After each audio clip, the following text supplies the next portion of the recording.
Assalamualaikum warahmatullahi wabarakatuh.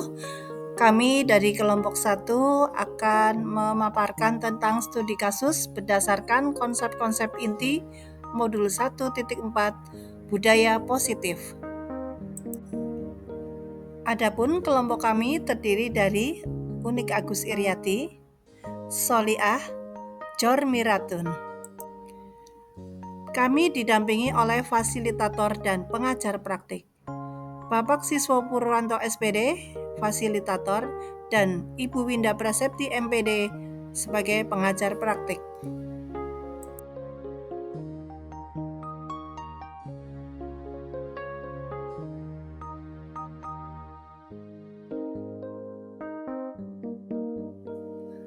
Ringkasan dari permasalahan kasus pertama yaitu sikap Vivi dan Natali yang tidak mengindahkan kehadiran, bersikap seenaknya, dan acuh terhadap Ibu Eni sebagai guru pengganti Ibu Santi, guru matematika dan wali kelas 8 yang sedang sakit. Pertanyaan: dalam kasus di atas, langkah-langkah restitusi apa saja yang sudah dijalankan oleh Ibu Santi?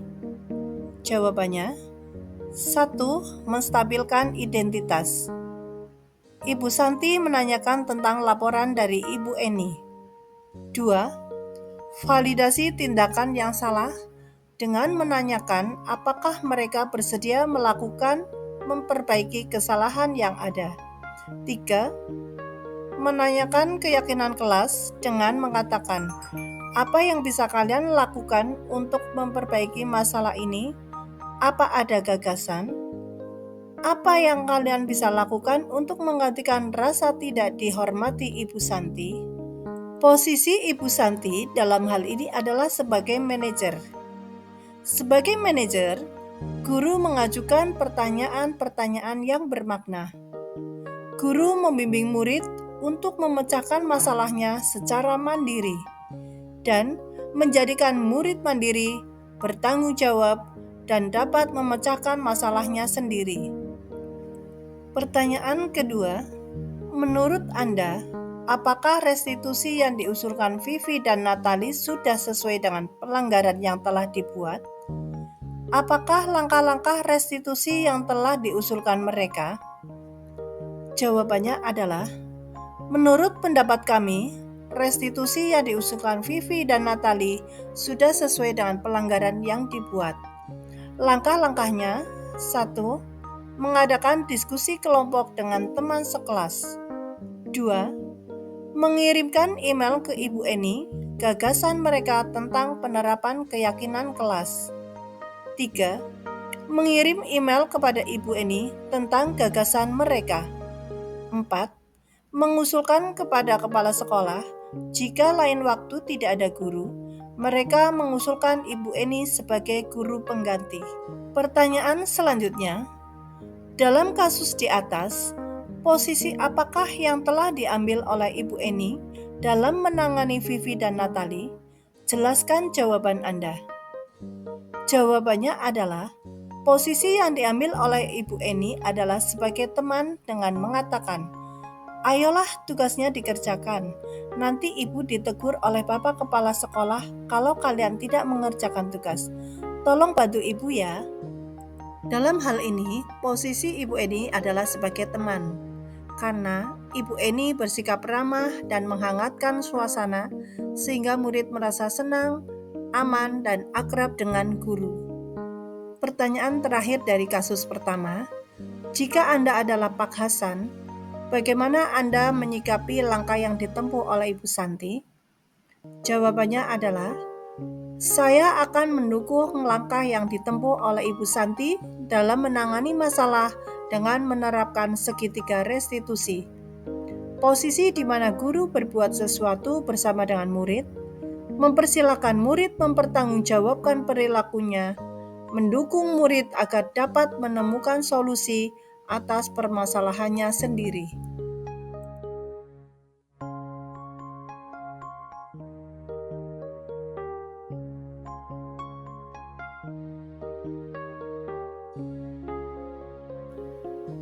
Kasus kedua. Adapun ringkasan permasalahan kasus 2 yaitu Sabrina memakai sepatu berwarna coklat yang tidak sesuai dengan peraturan sekolah tentang pemakaian sepatu berwarna hitam. Sabrina ditegur oleh Pak Lukman tanpa menghiraukan alasan yang disampaikan Sabrina. Pertanyaan yang pertama yaitu, dalam kasus di atas, sikap posisi apakah yang diambil oleh Bapak Lukman? Jelaskan dan apakah indikatornya? Jawabannya adalah posisi Bapak Lukman sebagai penghukum. Indikatornya yaitu Pak Lukman memberi hukuman dengan nada suara tinggi dan memberikan hukuman secara verbal dengan memberi perintah kepada Sabrina untuk melepas sepatu seharian, sehingga Sabrina merasa malu dan berdiam diri di kelas. Pertanyaan kedua, bila Bapak Lukman mengambil posisi sebagai manajer, apa yang akan dikatakannya? Pertanyaan-pertanyaan seperti apakah yang akan diajukan ke Sabrina? Jelaskan. Jawabannya adalah, yang pertama, menstabilkan identitas dengan mengajukan pertanyaan, Sabrina, kenapa warna sepatu kamu coklat seperti itu? Apakah kamu sengaja atau tidak tahu peraturan sekolah? Seharusnya memakai sepatu warna apa? Terburu-buru, mengapa bangunnya bisa kesiangan? Apa yang kamu lakukan di malam hari sehingga kamu kesiangan? Yang kedua, validasi tindakan yang salah dengan mengajukan pertanyaan, mengapa bisa salah memilih sepatu? Bagaimana kamu akan memperbaiki masalah tentang pemakaian sepatu? Apa yang akan kamu lakukan agar hal ini tidak terulang lagi di kemudian hari, Sabrina? Dan yang terakhir adalah menanyakan keyakinan kelas dengan mengajukan pertanyaan. Baiklah, keyakinan kelas mana yang perlu kamu tingkatkan? Jadi, apakah kamu menyadari prinsip kedisiplinan? Apakah kamu bersedia memperbaiki masalah hal pemakaian sepatu sesuai dengan keyakinan sekolah? Jika posisi Pak Lukman sebagai manajer, maka Pak Lukman berbuat sesuatu bersama murid, mempersilakan murid mempertanggungjawabkan perilakunya, serta mendukung murid agar dapat menemukan solusi atas permasalahannya sendiri. Kemudian Pak Lukman mengajukan pertanyaan-pertanyaan terkait nilai kebajikan yang telah diyakininya atau pertanyaan yang berkaitan dengan solusi yang ditempuh dan juga berkaitan dengan pelanggaran tata tertib. Pertanyaan selanjutnya adalah, kira-kira bila Anda adalah kepala sekolah di sekolah tersebut, nilai kebajikan apa yang ingin dituju oleh peraturan harus berwarna hitam? Bagaimana Anda menyikapi langkah yang diambil Pak Lukman mengenai kasus tersebut? Jawabannya adalah, nilai kebajikan yang ingin dituju adalah disiplin dan tanggung jawab. Cara menyikapinya dengan menyampaikan kepada Pak Lukman dengan melakukan diskusi agar dalam menangani masalah memposisikan diri sebagai manajer, bukan sebagai penghukum. Hukuman yang diberikan Pak Lukman kepada Sabrina dapat mengganggu psikis Sabrina karena malu dan bahkan bisa menimbulkan rasa benci atau dendam kepada Pak Lukman.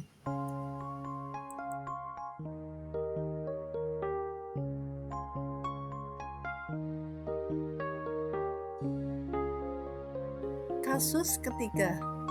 Ringkasan dari kasus ketiga, permasalahannya adalah Ibu Dani sedang menjelaskan pelajaran bahasa Inggris di papan tulis, namun beliau memperhatikan bahwa Fajar malah tidur-tiduran dan tampak acuh tak acuh pada pelajarannya. Pertanyaan yang pertama, posisi kontrol apa yang diambil oleh Ibu Dani dalam pendekatannya kepada Fajar? Jawabannya adalah, posisi kontrol yang diambil oleh Ibu Dani adalah sebagai pembuat rasa bersalah dengan mengatakan, "Gimana kamu, Fajar? Kamu tidak kasihan sama ibu ya? Ibu sudah capek-capek mengajarkan kamu. Tidak kasihan sama ibu?" Pertanyaan kedua, membaca sikap Fajar, kira-kira kebutuhan apa yang diperlukan oleh Fajar? Jawabannya adalah kebutuhan yang diperlukan oleh Fajar adalah kasih sayang dan rasa diterima, kesenangan, penguasaan, dan kebebasan.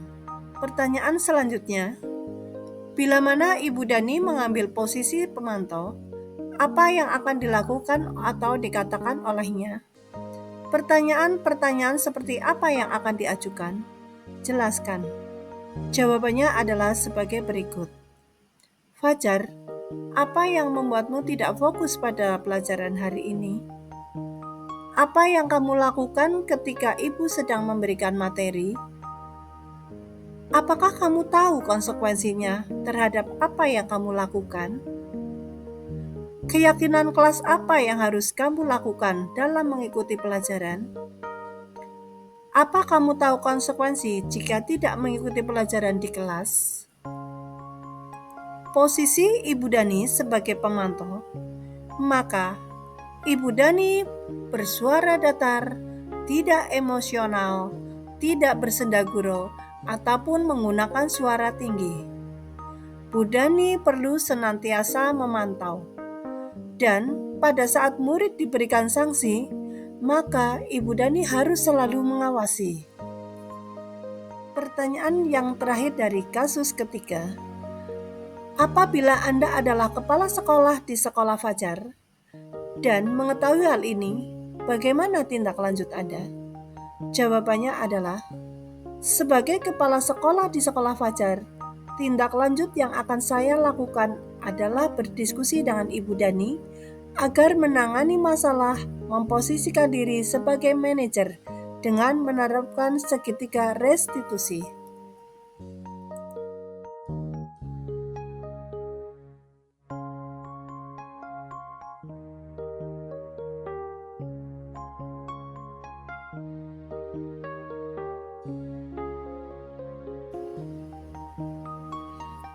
Kasus yang keempat. Adapun permasalahan dari kasus keempat ringkasannya adalah sebagai berikut. Anto dan Dino sedang bermain bersama di lapangan basket dan tiba-tiba terlibat dalam sebuah pertengkaran adu mulut. Dino pun menjadi emosi dan mengadakan kontak fisik, menarik kemeja Anto dengan kasar sampai 3 kancingnya terlepas. Pada saat itu, guru piket langsung melerai mereka dan membawa mereka ke ruang kepala sekolah. Pertanyaan yang pertama adalah, posisi kontrol apa yang telah dipraktikkan oleh kepala sekolah Ibu Suti? Hal-hal apa saja yang dilakukannya sehingga Anda berkesimpulan demikian? Jawabannya adalah sebagai berikut. Posisi kontrol yang diterapkan oleh kepala sekolah Ibu Suti adalah sebagai manajer dengan menerapkan segitiga restitusi. Ibu Suti memberikan pertanyaan bermakna kepada Dino dan Anto. Ibu Suti juga membimbing Dino dan Anto untuk menyelesaikan masalahnya sendiri. Pertanyaan selanjutnya adalah, dalam kasus tersebut, bagaimana Dino dikuatkan? Bagaimana Anto dikuatkan oleh Ibu Suti?